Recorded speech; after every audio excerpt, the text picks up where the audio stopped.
El siguiente elemento, como les decía, viene a ser el establecimiento de los objetivos, ¿no? O sea, que viene a ser el proceso que determina los objetivos empresariales que deben estar alineados a la visión y misión de la empresa, ¿no? O sea, qué objetivos se plantea la organización sobre la base de su misión y su visión, y que estos sean compatibles con la tolerancia al riesgo y el grado de exposición al riesgo aceptado, lo que hablábamos del apetito, ¿no? O sea, que estos objetivos estén alineados a la misión y a la visión y que además estén dentro de lo que viene a ser la tolerancia al riesgo que la organización ha establecido.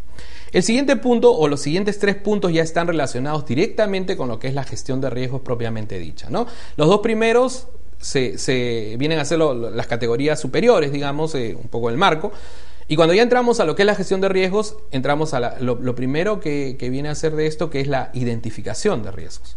Cuando hablamos de identificación de riesgos, estamos hablando del proceso en que se identifican riesgos internos y externos y su efecto en los objetivos de la empresa, ¿no? O sea, yo sé que desarrollo determinadas actividades y que me expongo a determinados riesgos. Tengo que ser capaz de poder identificar a qué riesgos estoy expuesto, ¿no? O sea, si sé que voy a abrir una agencia en una localidad determinada, voy a tener que hacer un análisis para ver qué riesgos existen en esa localidad, ¿no? O sea, el riesgo de que existan, por ejemplo, algunos factores naturales que pudieran hacer que hayan lluvias, inundaciones, terremotos, etcétera, etcétera, por poner un ejemplo, ¿no? Entonces tengo que saber identificar qué riesgos existen, o si me voy a dedicar a determinado negocio, cómo está el mercado, cómo están mis competidores, qué riesgo significa el poder entrar en determinado negocio, etcétera, etcétera. Entonces tengo que saber identificar esos riesgos, ¿no? Ya después vamos a hablar mayor en detalle con esto.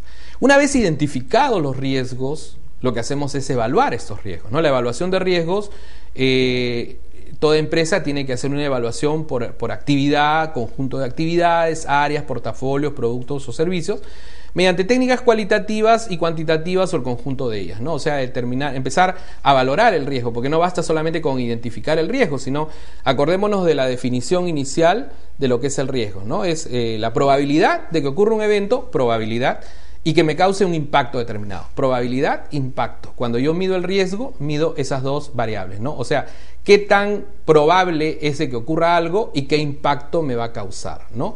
Qué tan probable es que ocurra un terremoto y cuánto voy a perder si es que ocurre ese terremoto. Entonces tengo que tener formas de medir tanto cualitativamente como cuantitativamente la posibilidad de que ocurra algo y cuál es el efecto que me va a causar o cuál es el impacto que me va a causar esta pérdida. Esta evaluación de riesgo generalmente nos lleva a medir esta probabilidad y este impacto y determinar cuál es el nivel de riesgo al que estoy expuesto, ¿no? Para poder priorizar y determinar a qué riesgos voy a tratar, qué riesgos voy a aceptar y qué riesgos voy a rechazar.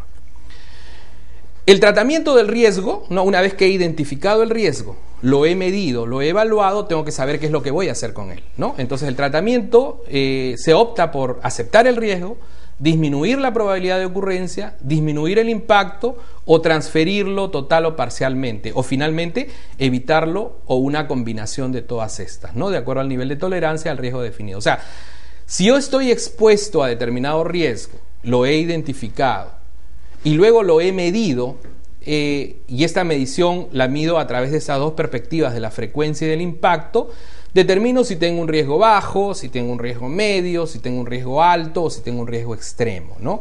Dependiendo de esa medida es que yo para cada uno de estos establezco una respuesta que le voy a dar a ese riesgo. De repente el riesgo bajo me dice no necesito implementar ninguna medida porque si implemento una medida de repente el costo-beneficio me va a salir más caro la implementación de la medida de mitigación que la posibilidad de ocurrencia de este riesgo, ¿no?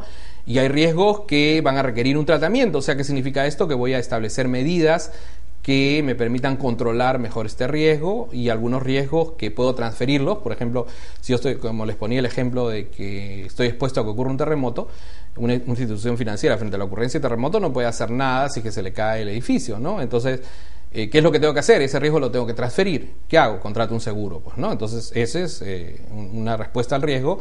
Frente a un riesgo de alto impacto y en el cual no tengo el control sobre esto, puedo trasladar este riesgo a un tercero, ¿no? Y finalmente, el rechazar el riesgo, como les decía hace un momento, que está relacionado con que si determino que hay un negocio o hay una actividad o un proceso que es demasiado riesgoso, es preferible evitar este negocio, evitar este proceso, esta actividad, para no estar expuesto a un riesgo tan alto que nos puede generar una alta pérdida. Entonces, en lo que es el tratamiento, lo que hacemos es definir todas estas medidas de respuesta al riesgo. De la mano de todo ello, de lo que es la gestión de riesgos, existen actividades de control que lo que busca es asegurar que las políticas, estándares, límites y procedimientos para el tratamiento del riesgo son apropiadamente tomados y ejecutados, ¿no? O sea, recordemos que frente a un esquema de gestión de riesgos vamos a definir una organización, vamos a definir roles, responsabilidades, responsables, vamos a definir procesos, procedimientos, entonces se tiene que controlar de que estos funcionen, ¿no? O sea, esto generalmente lo hace la auditoría, donde verifica pues que se esté haciendo una adecuada gestión de riesgos de acuerdo a las políticas, procedimientos que hayan sido establecidos. ¿Y qué es lo que busca esta actividad de control? Busca eficacia, eficiencia en las operaciones de la empresa, confiabilidad en la información financiera y la información operativa también, tanto interna como externa, así como el cumplimiento de los dispositivos legales, ¿no? El otro elemento viene a ser la información y comunicación, que lo que busca es generar y transmitir información apropiada y oportuna, tanto al interior de la organización como a terceros, los organismos supervisores y reguladores como la SBS, y puede incluir también información de gestión, información financiera e información operativa que se intercambie a nivel de la organización y con terceros relacionados, ¿no?